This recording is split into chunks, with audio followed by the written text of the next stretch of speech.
సంచులు దొరకవా?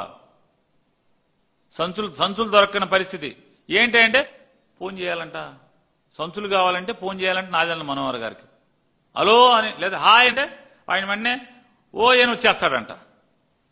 నాదెండ్ల మనోహర్ గారికి వాట్సాప్ లో ఆయన నంబర్ ఇచ్చాడు. ఈనాడు ఆయన రాస్తున్నాడు, రామోజీరావు గారి అబ్బాయి, రైతుల ధాన్యం విక్రయాలకు వాట్సాప్ సేవలు. అయ్యా, ఆంధ్రప్రదేశ్లో ఉన్నటువంటి ధాన్యం రైతులందరినీ కూడా ఒక్కసారి ఈ నంబర్ చెప్తున్నాడు ఏనండి, 7337359375 అంట. ఒకసారి ఆయ్ అంటానండి, ఆయన ఓ ఎండ్ మీ ఊళ్ళోకి వచ్చేస్తాడు, మీ ఇంటికాడి.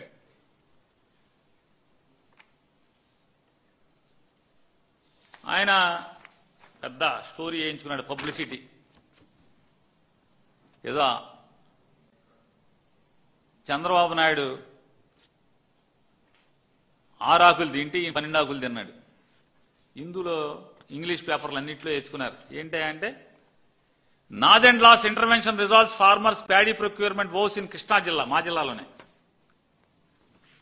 ఈయన స్నేహితుడు ఎవరికో తెలిసిందంట, కృష్ణా జిల్లాలో 14 ఎకరాల రైతు బట్ల పెనుమరులో చలసాని చిట్టిబాబు అనేటువంటి బట్ల పెనుమర్రు మొవ్వ మండలం కృష్ణా జిల్లాలో రైతుకి ధాన్యం సంచులు లేవంట, గన్నీ బ్యాగ్స్ లేవు ధాన్యం అమ్మటాకి. లేదంటే నాదెండ్ల మనోహర్ గారి ఫ్రెండ్ ఆయన, అరే మాకు తెలిసినవాడు సంచులు లేక ఏడుస్తున్నాడు రా, మిమ్మల్ని తిడుతున్నాడు గవర్నమెంట్ ని, పచ్చి బూతులు తిడుతున్నాడు రా అని చెప్తే వెంటనే పొద్దున్నే 10:30కి ఈయన ఫోన్ చేశా అంట, hello farmer our officers coming అన్నా అంట. వెంటనే కలెక్టర్, ఆర్డీఓ, ఎంఆర్ఓ అందరూ వెళ్ళిపోయారంట, సంచులు ఇచ్చేశారంట. ఆయన 7 ఎకరాల ధాన్యం ఉంటే 14 ఎకరాల ధాన్యం కూడా అమ్మేశారంట మొత్తం. ఆయన నాకు 7 ఎకరాలకి బత్తాలు కావాలంటే వీళ్ళు 14 ఎకరాల ధాన్యం అమ్మేశారని చెప్తున్నారు. ఎంతమంది చలసాని చిట్టుబాబులకి, ఈ చలసాని చిట్టుబాబులే కాదు కదా, పేరుని చిట్టుబాబులు, కాగిత చిట్టుబాబులు, కైలే చిట్టుబాబులు, వర్ల చిట్టుబాబులు,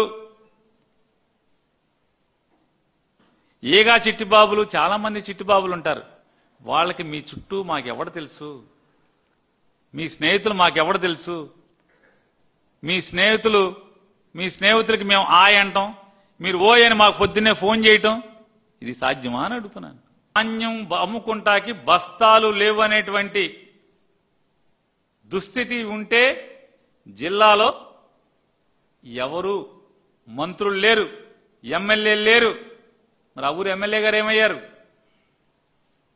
ఆ జిల్లా మంత్రి గారు ఏమయ్యారు, ఆ జిల్లా కలెక్టర్ గారు ఏమయ్యారు, జిల్లా జాయింట్ కలెక్టర్ గారు ఏమయ్యారు, జిల్లా ఆర్డీఓ గారు ఏమయ్యారు, తహసీల్దార్ గారు ఏమయ్యారు, ఎవరు లేరా? వ్యవసాయ అధికారులు ఏమయ్యారు, మార్కెటింగ్ అధికారులు ఏమయ్యారు, కొనుగోలు కేంద్రాలు ఉన్నాయా లేవా, ఏమని?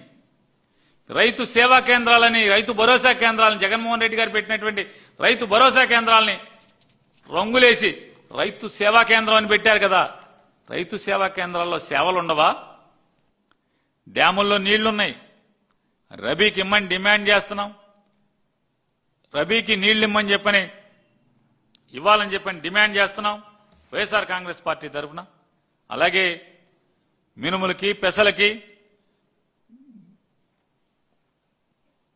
మద్దతు ధర ఇప్పించేట్టుగా చూడమని చెప్పని మరొకసారి, ఎందుకంటే మీరు రబీ ఇవ్వకపోతే కనుక, దాళవా ఇవ్వకపోతే, మినుములో పెసలో వేసుకుంటే రేటు రావట్లేదు.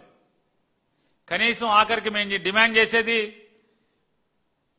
పెసలు, మినుములు అవ్వనటువంటి, అంటే పండనటువంటి చౌడు భూముల ప్రాంతాల్లో అయినా సరే తప్పకుండా దాళవా ఇచ్చి తీరాలని చెప్పని వైఎస్ఆర్ కాంగ్రెస్ పార్టీ తరఫున మరీ డిమాండ్ చేస్తున్నాం. ప్రజల ఖర్చుతో కంటి తుడుపుగా మోడీ గారికి ఒక ఉత్తరం రాశామంటే చేరిందో లేదో చెత్తపుట్లో పడేసాడు, ఎవడో తెలుసు. ఇన్నిసార్లు మోడీ గారిని కలుస్తున్నావు, మీ అబ్బాయి కలుస్తున్నాడు,